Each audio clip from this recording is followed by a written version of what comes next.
Hey everyone, Mark the Movie Man here. Welcome to the Final Cut. I've got one for you today that does not involve people in tights and large explosions and big action sequences. No, I'm talking about a more mature film in the form of Money Monster, giving us the story of Lee Gates, who's a financial show host with the flashy graphics and not always great wise suggestions in what you should invest your money in. Well, he gets a reality check when Kyle Budwell shows up with an explosive vest, a gun, and a means to take him hostage as well as some of his crew, as Kyle wants explanations of why his suggestion from Lee Gates lost him a lot of money. And we see how Lee and his team scramble to try to find the answers Kyle's looking for, all the while trying to stay alive, and it's all broadcast on live TV and in real time. Jodie Foster shows that she has just as much talent behind the camera as in front of the camera. On a film that's on the surface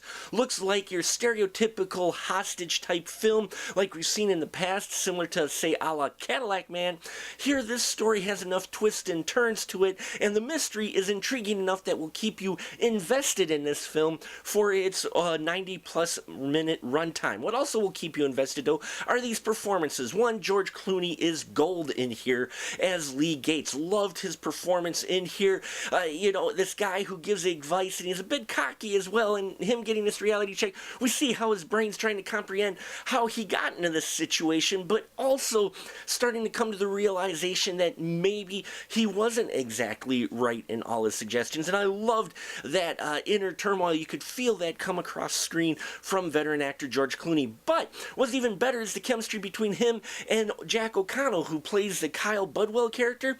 In the scenes where George could really outshine O'Connell, they have equal time, and it feels very even as far as the scenes go. Loved how they bantered back and forth, and the chemistry and the just how things played out with their characters. Really enjoyed all their scenes, since a lot of the film is just these two talking back and forth, as well as cutscenes from other things, obviously. But the main core of that performance is between these two, as well as Julia Roberts, who plays the director, who's the voice in Lee Gates' ear.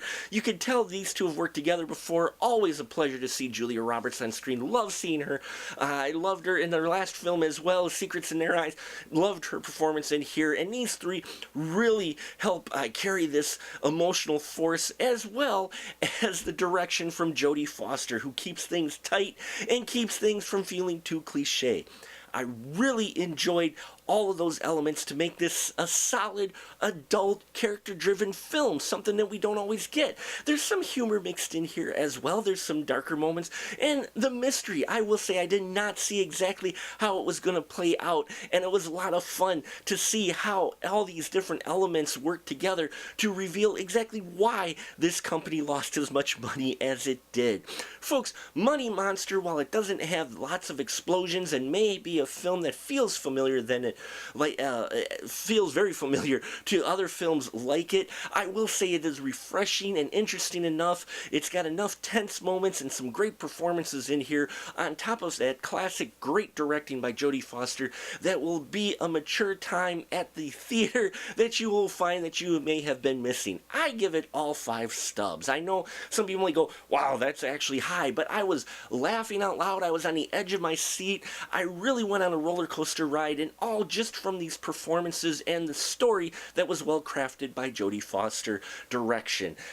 That's how I feel about it. If you feel differently, please leave your comments down below about Money Monster. This has turned out to be one of my favorite films of the year so far, and I'd love to hear your thoughts as well. We're almost to 1,000 subscribers. Can only do that with your help. Thank you so much, and as always, keep that ticket stub.